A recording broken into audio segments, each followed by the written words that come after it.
Hi, Lisa.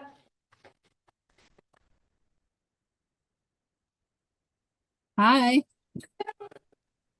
Oh, sorry, it's 30,000, it's not 60.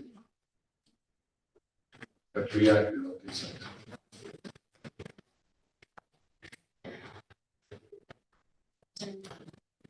Kevin.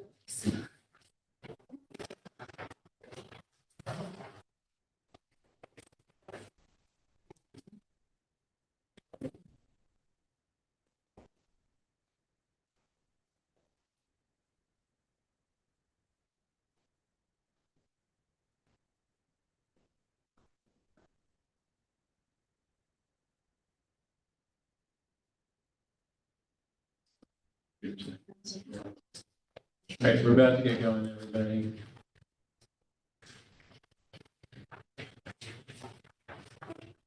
Well, actually, John, you want to start us off with the good news about how our income tax revenue tripled in the last quarter?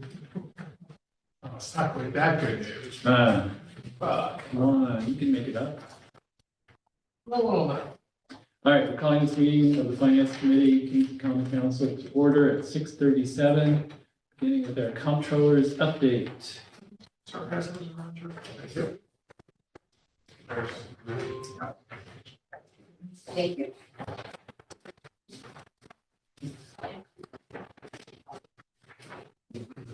Thank you. So wait for everyone to copy it.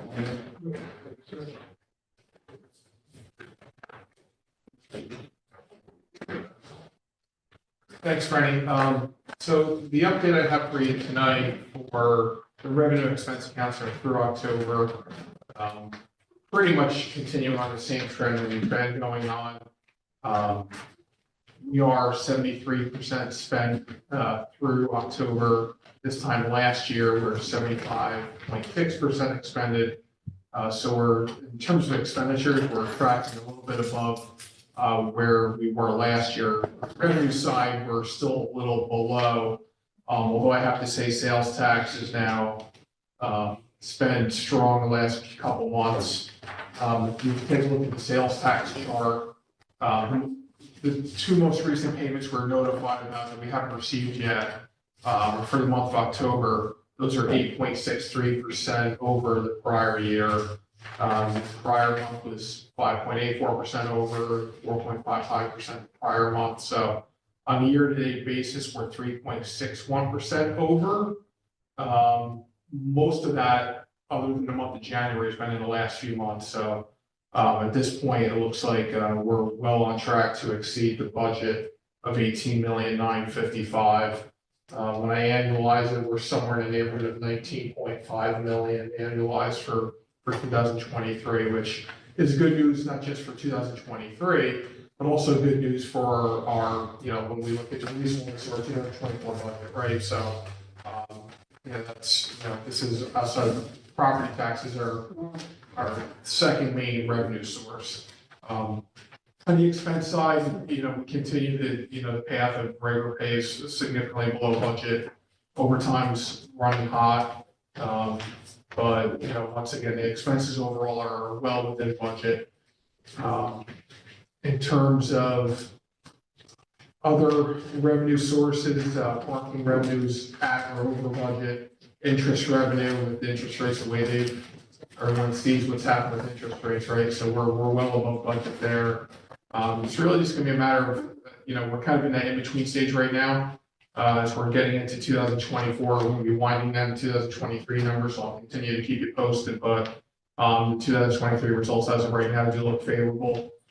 We have taken some actions to spend down some of the fund balance in 23. We appropriated as part of the 24 budget, more than we have in the past several years. So that'll help offset as well, but I do expect that we'll have surplus for 23. It's just a question of how much at this point. So, that could change, but that's what we're looking at right now. Current contingency balance is $316,000. In terms of other matters, we have published the audit RFP. We've received responses. We're reviewing them now. I would expect that we'll have a communication, to the council sometime this month. Hopefully at the January finance meeting, you'll be asked to, appoint whatever audit firm that our committee decides on. So that's it for this update. So the contingency balance at 316,000, does that reflect the amounts we approved at the last common council meeting? Yeah. It would, yes, it would include anything that was passed at the December meeting. Okay.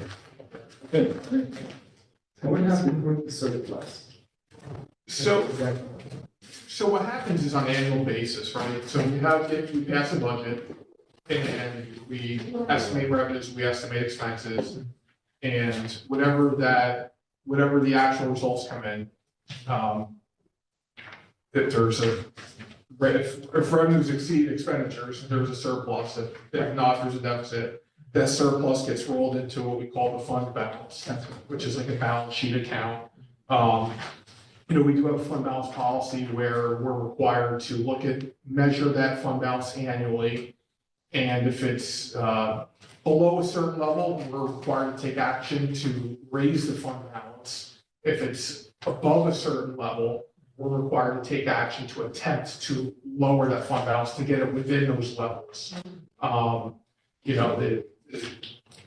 You have a targeted goal in our fund balance policy of, you want to maintain a fund balance that affords the city to have a good credit rating, to provide for cash flow to meet our obligations, to meet any unanticipated expenditures.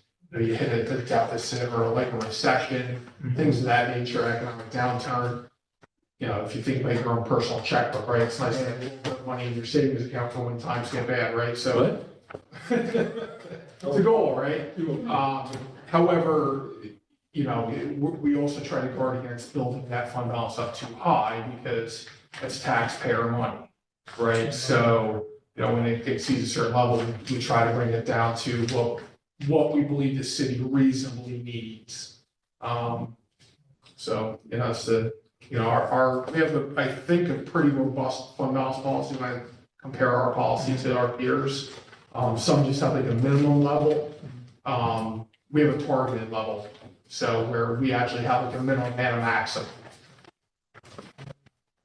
So, And fortunately, our issue has been with being too high. yeah, we're on the high side. So annually, what you'll see is the last several years, we come in, the high threshold on our fund balance policy is 20%. Last couple of years, we've been tracking just over 20. I'll get together with the mayor, we'll formulate a plan to try to bring the fund balance back down into that targeted range. Typically, it would be using available funds to pay for capital, it might be paying off short-term debt, things of that nature. You want to use it in a manner that doesn't create future expenses, right? You wouldn't want to use that extra money to fund a new program now that you're gonna have to raise taxes for in the future, right? You want to try to use that money to alleviate budgetary stress in the future. So typically it's like paying off debt. In the past, we've used it to pay for equipment and vehicles that we had approved for bonding, but hadn't bonded for yet. So once again, save taxpayer money, save taxpayer interest on borrowing. That's the approach we take. Unfortunately, what sometimes happens, and what's happened the last few years, it's a good problem, is that our budgetary results are so strong that, even though we're taking that action, then the results come and we're back over again the next year. But without those actions, we would be much higher. So what we are doing is managing that level. Taking that into account, that was one of the factors the mayor took in when he developed the 2024 budget of why he chose the appropriate fund balance amount that he chose. It's a little higher than normal to balance the budget because we've had favorable financial results last few years, so he's confident that we'll meet budget. But that's the other piece of it. So every year, if you look at budget, there's the estimated revenues, estimated expenses, and there's always a gap. And that's the amount that we're using fund balance basically to balance that budget. And years ago, that number would be relatively small, where, we'd have a tough time meeting budget. Last 5-6 years, we've had some strong budgetary performances, so we're using more fund balance to balance the budget. Obviously, there's a risk of using too much as well. Right. If that number gets too high, then you're too reliant on that fund balance to balance your budget. You have an economic downturn, now you have an imbalance that you have to handle, so. It's a little bit of a juggling act, but I think the city, the council, the mayor is doing a pretty good job with it. The rating agencies like where we stand right now. Thanks. Sure. Does the comptroller look at this stuff too every year? Yeah, well, that's part of the fiscal stress monitoring, right? So we're at a score of 0 to 100. A high number being bad, the low number being good. We're like a 1 point something, 1.7, 1.9. So like we're excellent on that scale. There's some of our peers are, much higher than that. But there's a lot of municipalities also, where we're at as well. We're not an albatross or an outlier at 1.7. I mean, I was looking at, it's funny you said it, because I was looking at those scores late last week. And, out of the hundreds of municipalities, I mean, we're probably in a top third, I would say, That's of great. those. But that's including, towns, villages, which typically always would have like no fiscal stress. I mean, when you take all the towns, villages, cities in the state, we would be in that top third. Even And then- larger cities? Everyone, well, That's right. in general, the cities are in general going to be more fiscally stressed than towns and villages. Right, so if you just looked at us among cities, I didn't do the calculation, I tend to think that we'd be even higher than that. I would suspect that we'd be in the top half, or I'm sorry, more than the top third, but yeah. Yeah, What do you call it? Fiscal the stress? fiscal stress, actually, if you, Stress. fiscal stress monitoring system, you can go on to the state controller's website. Actually, even if you Google it, New York State Fiscal Stress Monitoring System, you go on there. They have it for municipalities, they also have it for school districts. You can download it. There's an Excel spreadsheet that'll download. And that's what I was playing around with that. I downloaded, I sorted it by scores, by municipality types, just to see. And I want to have a comfort level of where we're at, because the 1.7 sounds great, but, what does that mean? Yeah. Where does that mean compared to our peers? Like, right, are we all 1 point, I know we're not, but I want to see where everyone else was. And there were a lot of zeros, which is good. I mean, it's good for New York State and its municipalities, but there's quite a few above us. So, And it's really to your credit and the mayor's credit that we are in the situation that we're in. So thank you. Wouldn't it be nice if this info was let out to the public? Let them know how well we're doing. we have done, on an annual basis, Steve, that's a good point. The mayor does do a press release on our fiscal stress monitoring system to, let everyone know where how we're doing. To start digging in a little bit beyond that, Yeah. I'm doing the nerdy things. I'm looking in there and seeing, well, what does this 1.7 mean? I mean, it's great, but, where is everyone else? And, I think when you start looking at that, it means a little bit more. Like, I don't want to name names, but there's municipalities in the Hudson Valley who are, much worse financial position than we are. But it's comforting to know that there's some, like Newburgh had issues years ago. I believe they're at 0 now. Really? So they're in good, better shape than they were. But they had a state, right, so they had a state control board. I mean, so they, they managed, right. So, I'm thinking. Poughkeepsie's improving, but, I was thinking something a little more interesting than the press release. Like a little, if you, with that, like, you talk to somebody, you and the mayor. yeah. I mean, I think that would be much more interesting, a press release, it's so dry and, people, people glance at them, but, to hear you talking and, comparatively, with everybody else, I mean, that's very impressive stuff. Yeah, I agree. Yeah, I mean, And I I'll don't think certainly- the public, Sounds like a the story. public has no idea, you know. I'll talk to the mayor, I'll see if, you know, if we can get the interest of one of the papers that. talk about it a little bit more. Are you on the mayor's radio show? Yeah, that would be one. There's a new guy that covers, you know, it's Brian, it's a new guy that's covering us. It might get, you know, he might be looking for something. Well, if he's paying attention right now, he might give me a call. But, yeah, and, you know, and as part of that process too, I mean, when they're looking at our fiscal stress, they're looking at a lot of factors. They're looking at, you know, they're looking at our fund balance. They're looking at our reliance on, you know, certain budgetary type items. They're looking at our debt levels. So it's a pretty comprehensive review. I mean, it's not, you know, it's not quite to the level like say of what a credit rating agency might do, but, you know, it's a pretty analytical, system that they use, and it's all measured. It's all, you know, they have certain factors they look at. If you meet one criteria, you get a score of this. If you meet another criteria, you get a score of that. It's all a weighted average. Yeah. So, you know, with that weighted average, we're at 1.7. I will say this, I mean, it's hard to maintain that 1.7, or I think it was 1.7, exactly, totally 1.7, it's right in that range. But it's hard, I mean, things can happen if the economy turns around, goes the other direction. You know, you'll see as municipalities across the state, you know, you'll see some creep going, you know, those scores going higher. Yeah.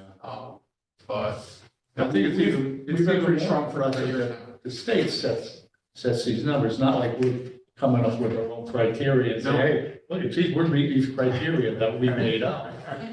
Well, yeah, and the state set these levels because they want a system in which, you know, they can monitor how municipalities are doing, because what they don't want to is run into surprises, right? Where, you know, a municipality is floundering and they really had no way of finding out right until it happens, right? So if they're monitoring their performance every year, looking at, you know, what are these factors, what is their fiscal stress every year, they, you know, they can start to see the creep. So part of the report is they do actually have a report that said, most municipalities are not within what they call fiscal stress category, but those that are, they actually single them out as part of the report. Yeah. They'll say, yeah, like this year, if you look at, there's a handful of municipalities that are, you know, that they say, look, this is, you know, these municipalities are in trouble, are in trouble basically. And this one's in a lot of trouble, this one's in a little less trouble, but still in trouble. So that's. Stay off of that list. Well, you know, and those scores are only as good as, so they're all based upon the annual financial filing with New York State. So we have an annual financial filing that's due May 1st of every year. So, you know, we're always on time with that, we submit that. There's a lot of municipalities who actually don't have a fiscal stress score because they're either behind or they don't file those scores. Yeah, because if you actually go on that website and look at it, you'll see not filed, not filed, not filed. So I'm not sure how they get away with it, what happens there, but yeah. So, but yeah, we're compliant with that. And happy with the results. I think it's, you know, it saves us money, you know, on the borrowing side. I think we're doing right thing for the taxpayers, so. Thank you, John. Sure. Yeah, it's one other little thing, and I'll finish on. Every once in a while, I get somebody who sees the fund balance and they say, well, why don't you send that money back to the taxpayers? The problem is we don't have a mechanism to do that, and it actually would get quite expensive to try to figure out how to do it, develop the process, get the software, print it out and all that stuff. So the crucial thing is to help folks understand, we actually are saving them money by having fund balance, because it means we can borrow money at lower rates and things like that. There's also another good reason that you guys have a cap on it, that it doesn't get too big. Yeah. You know, if you get, you know, you don't want, we're not a savings bank. Yeah, exactly. When I first came here, we had our policy was pretty, I would say it was pretty minimalistic. It just had a 10% minimum, right? So, a number of years back, you know, working with the council, the mayor at the time, you know, we put in a policy to have a range of fund balance. Like I said, it's great because, you know, it holds the feet to the fire. If the fund balance is too low, then we have to take measures to get the fund balance up. Because if the fund balance is too low, I'm having a hard time paying our bills. Okay, I might have a hard time placing debt. That there's some serious issues when fund balance gets too low. But likewise, when fund balance gets too high, the concern is, are reserves more than what's reasonable? Keeping in mind that once again, it's taxpayer money, so. And ready to add on what you said, and another way we do give the fund balance back to the taxpayers is every year we appropriate some of that fund balance. We're actually using some of that fund balance to actually balance the following year's budget. So what you'll see this year, 2024 budget, is a historically high amount of fund balance to balance that budget. It's still a reasonable amount, but it's more because of where our fund balance is according to our policy, what our financial performance has been, which has been good. We've lived up to our budget, we've outperformed our budget. So that's, I try to take all that into account. Great, thank you. Thanks, John. All right. So now we will move on to the second item, which is the budget transfer for building safety. Steve Knox, are you here? Ooh, I hear his voice. Come under the table.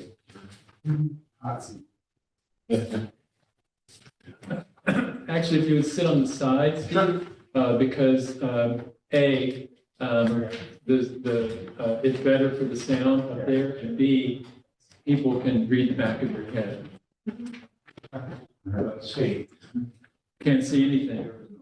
There isn't.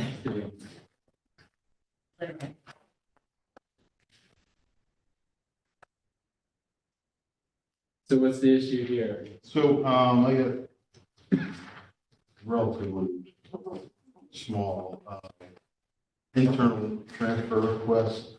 Looking to transfer a total amount of $10,763.69 from our 810-112 part-time pay, account, to cover,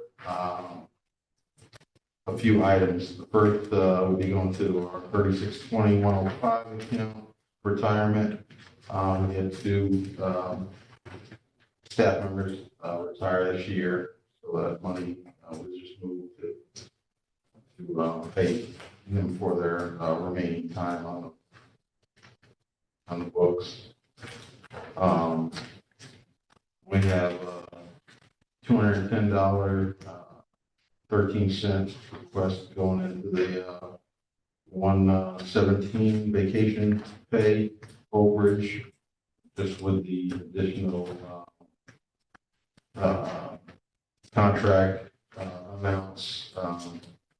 What I had budgeted for that was a little bit over. 408. Just data processing supplies, we needed additional inspection forms, and it's $57 over what we budgeted. Dues and association fees, the 462 line, $42 were over there, and 471 service contracts, which is basically the office's main copier, and we anticipate probably going to be over budget on that. So if I can move $600 into that account to cover those overages. Any questions for Steve?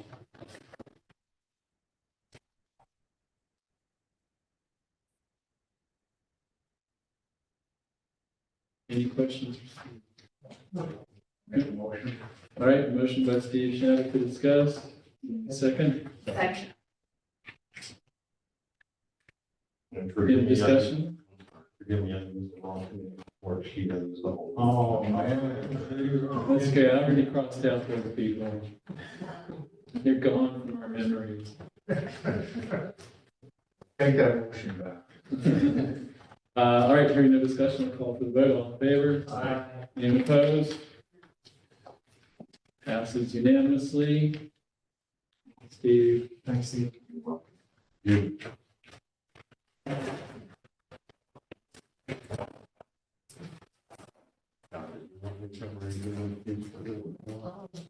You want to stick around for a minute?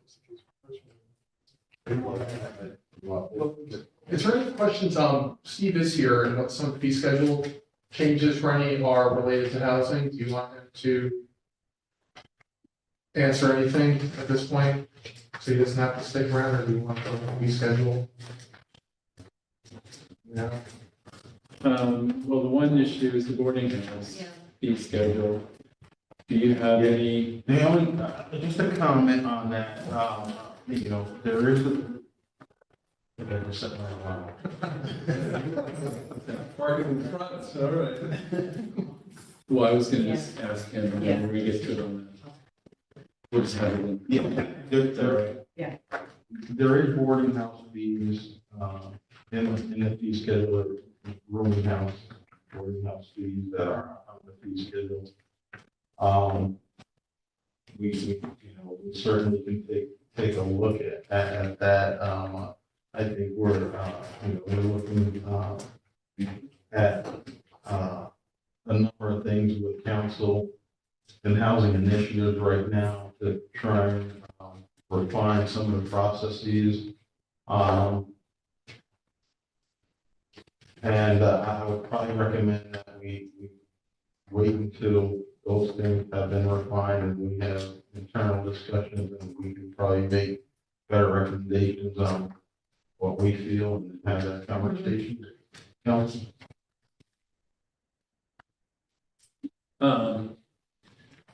What if it's on our agenda to discuss here in just a second, so, because we can clue in Barbara Grace Pollard and have a discussion now.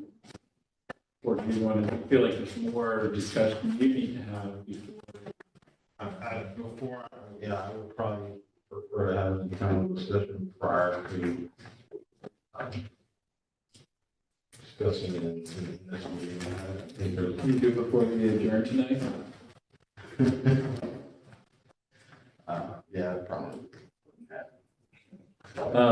We can certainly change it whenever we get that information.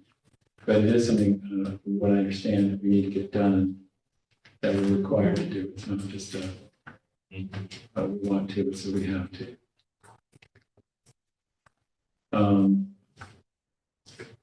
Wondering, well, no, because we'd have to have this, well, if it's at all possible to have those discussions, we might want to look at having a meeting prior to caucus, a finance committee meeting prior to caucus, so we could have this discussion and then get that onto the January bill. That wouldn't change, yeah, because I think we need to do that. Is that Sure, I have no problem with that. okay? Absolutely. All right, because you don't have anything else to do, right? Okay. Great. Anything else then, Evelyn? Thank you, sir. Thank you. You guys are doing good.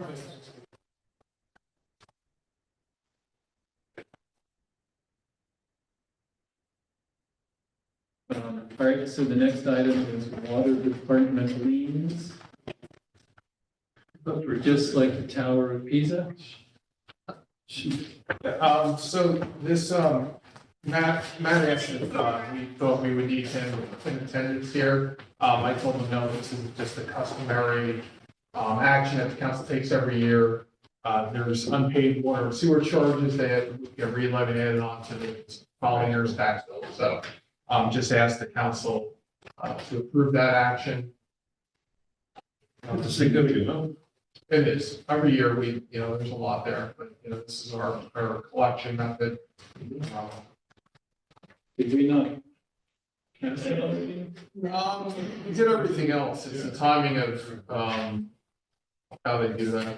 Well, I'm just asking, because I don't have a, No, they just put this on, we just have this on. right.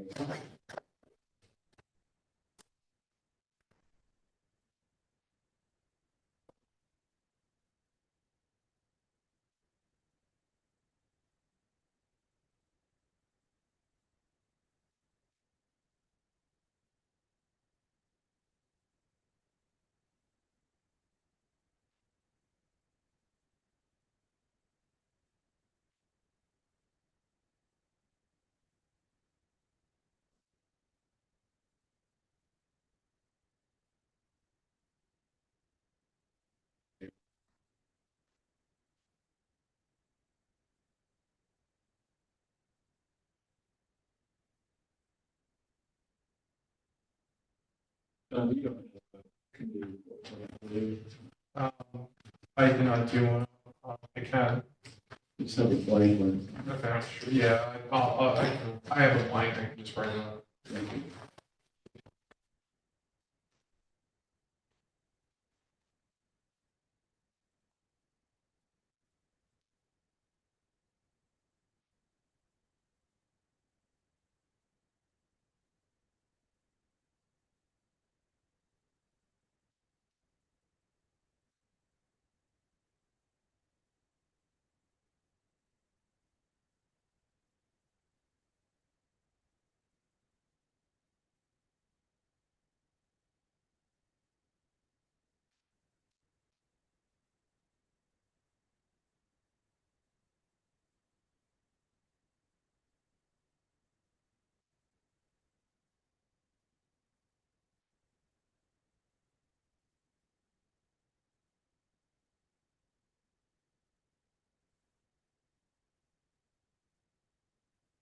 And while John's doing that, I'm going to suggest that we alter, that we change the order of items 4 and 5.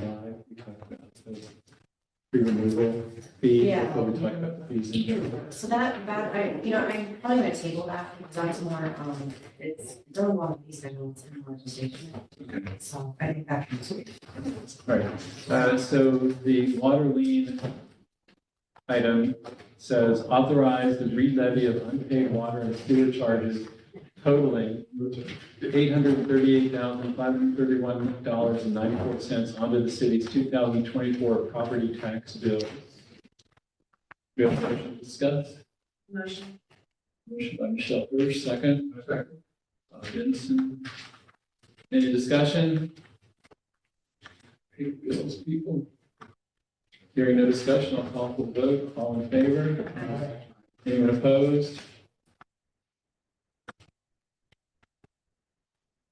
Passes unanimously. Thank you for writing that up, John. You're welcome. Big number.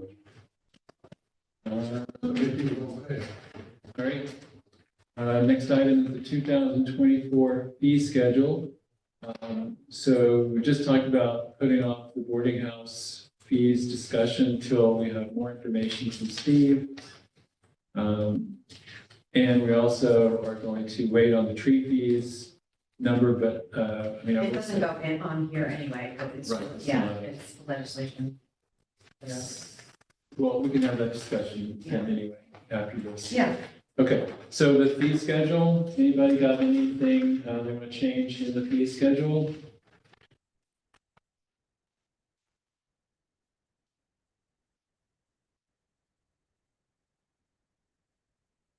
Questions about any of the changes?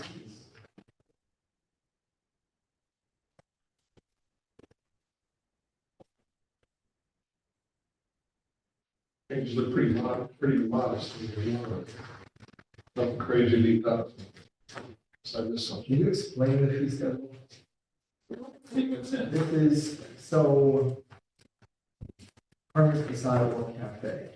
So a permit would be $150 for a month, a year, For the season, the For the application, season. yeah. for the application. yeah, because they have to apply every year. Okay.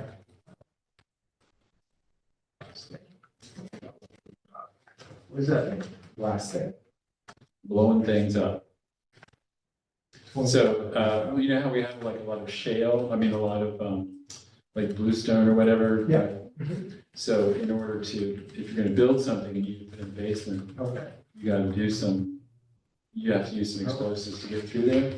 Got it. So that's that kind of thing. So some of these are, there's stuff relating to the fees for doing electrical work, if you have your hot water heater, replaced, so there's plumbing things that you have to pay for permission to get inspected and those sorts of things. Got it. And where would residents file this,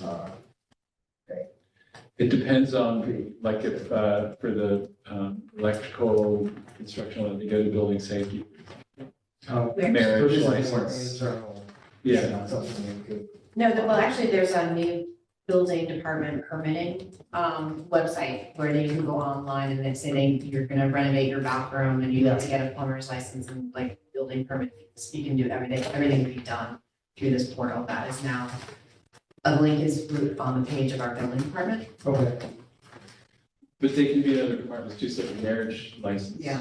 That you have to go to the clerk's office. Right, so, So it tells up here which ones, like this is, so these are the building department ones. Yeah. And then the clerk, city clerk is on page 2. Yeah, on page 3, yeah. Controller, corporation counsel, fire department. All broken out. The construction ones is that even generally the contractor will do it. Oh, really? So this is longer this year because we've added in a lot of the housing initiatives, Mhm. fees that were never on here. That includes workforce housing. We've got the licensing fees for short-term rentals that we never had before. And that's what we were talking about too, the boarding houses, we have to get those fees on there for licensing. And Parks and Rec. Yeah.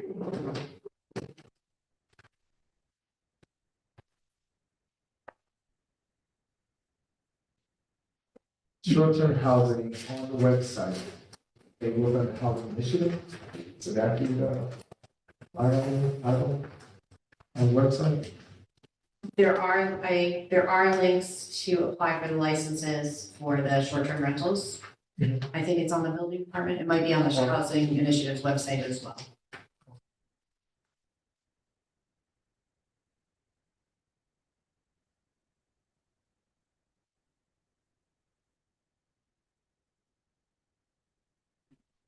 the, street closure fees. I believe the street closure, under special events, we have a list page. Yeah. There's block parking or street closure. Okay. I know you'll see where there's strike-throughs and then new fee. I think when we did this, there's actually color there, it's red and black, but I think you can see it from this, where we made changes. In nearly every instance, I mean, there might be an exception or two, but most of the fee changes were based upon recommendations from the departments. Part of our annual budgetary process is when we meet with the departments is to ask them to look at their fees, compare them to other municipalities, to see, where we're at, through the fees captured our cost of performing these services, and then provide their recommendations for any adjustments. So every year, I mean, some years there's a little more than others. Some departments may adjust a little bit more each year. Obviously there's been a lot of things happening with housing and building department, so it's a little heavy there, but. And Mark, I came and talked to us about Phillips. Yeah. And somewhere past, I think even before, or were you in that, or even the short-term rental? Yeah.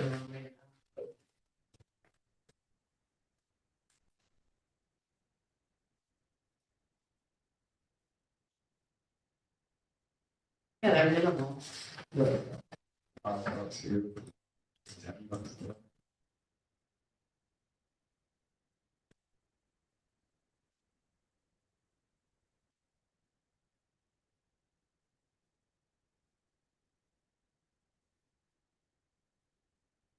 Yeah, do you know, John, if we've impounded any of the ATVs since we passed that? I have not heard. That would reach my desk.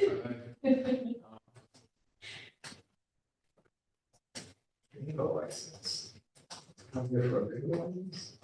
I guess it's your job, the bingo thing. Yeah.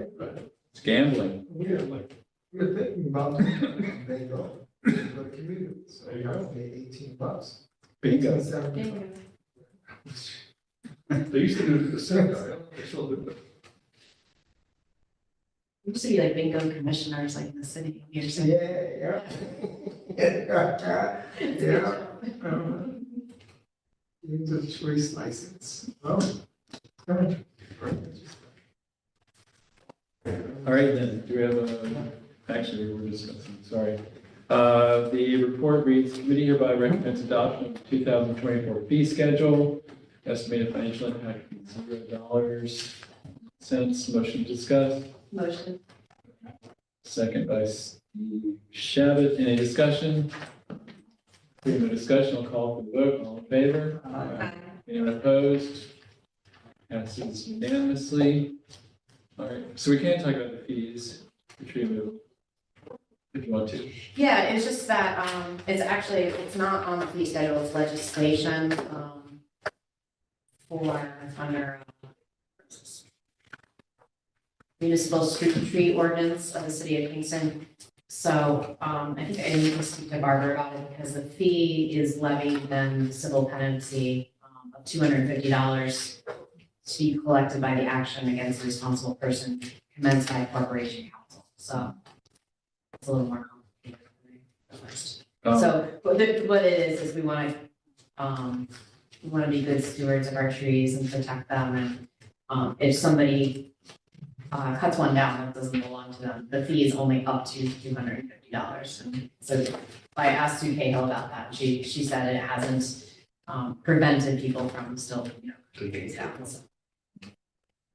Right. And we're planting all these new trees, and I think that we should, protect them. Yes. Do we have any data about how much other municipalities are size? I started looking that up, and then all linked to the corporation council is like this. Yeah, Oh, okay. yeah. So I was just gonna do a little further stuff to bring it back. Okay. And I thought it would be good to bring it back in front of the new council anyway, because there's so much about this. It's about the public right of way and what trees are allowed now and what trees aren't. And so it'd be good, a little learning exercise. So if somebody takes a tree that's causing the sidewalk to be hazardous. They have to get permission, like they have to get an application. Let's say there's a tree that like they just go and cut down. Yeah, or no, they've no, been no, told not to. that are, create a hazard. You're Right. still responsible for the sidewalk, no Yeah, matter what the tree does. we're Yeah, creating so a maybe fund. it's, What do you do with, an interesting problem? If the tree has to die if the sidewalk's gonna be fixed. Well, that is a problem. I had that probably 20 years ago. I'll make a very long story short, but somebody thought this was a good idea. On my street, there had to be 10, 15 large trees. They picked up the bluestone because they were all, various stages of uphill. Took all the bluestone out, went through with this machine, cut all the roots down, level. Well, guess what? Nobody died. Yeah, Every one of them. That's right. Every one of them. Yeah.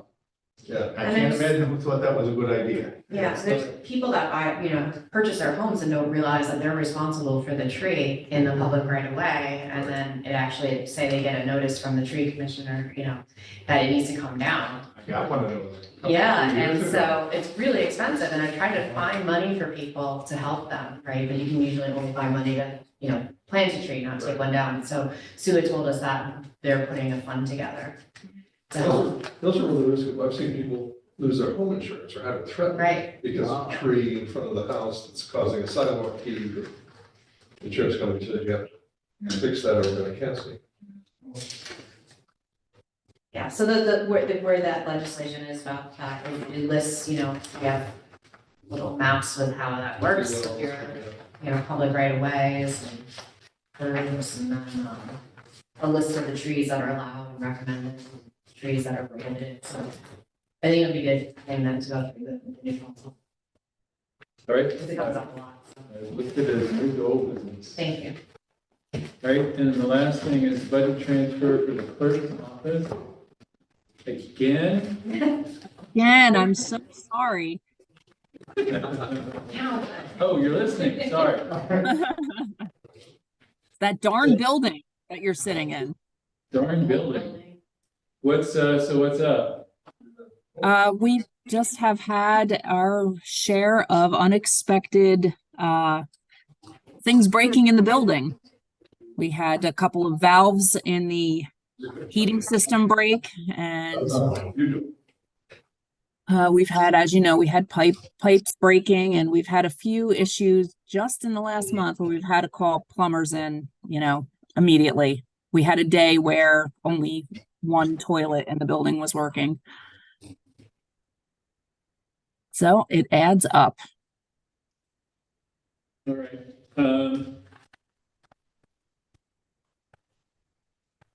So this is really just balancing some lines. Okay, good. Any questions for Alyssa? No.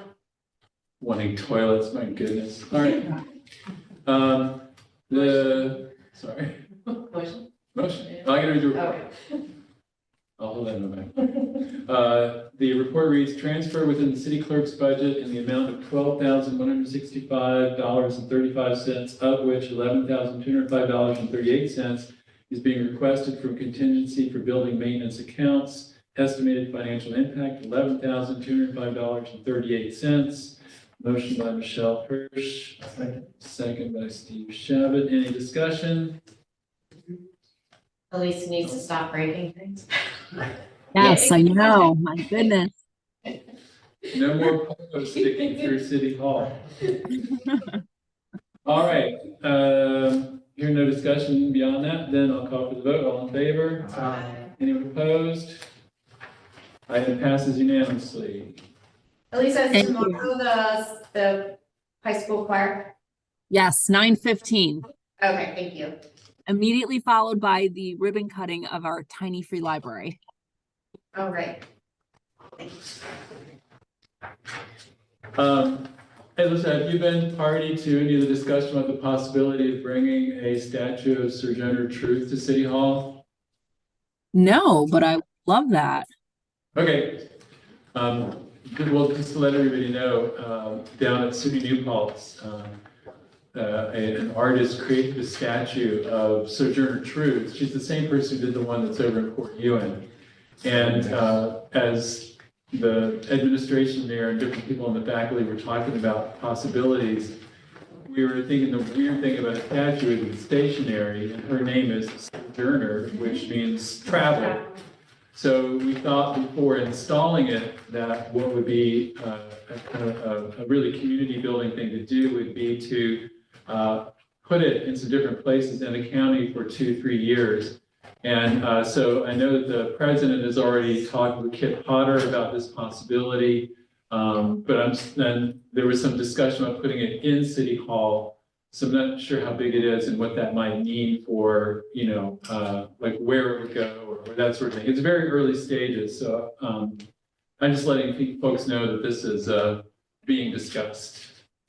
No, that's wonderful. And whatever they need. It's gonna be similar to the one. I think it's a similar size, yeah. It's not, it's certainly not as big as the statues that are in Academy Green. And I think it might be, we had to lie them down to make a bed for them. Yeah, no. It's being talked about, so it's only a possibility, certainly no plans or contracts on it. Oh, that's great. Thank you for letting me know. Anything else? All right, then, thank you all for being here. We have a motion to adjourn, we'll make it official. Second, Bob Dennison, all approved. Bye. All right, Good night. we're Elise, adjourned. Lisa. Thanks, Alyssa. Thank you. Good night.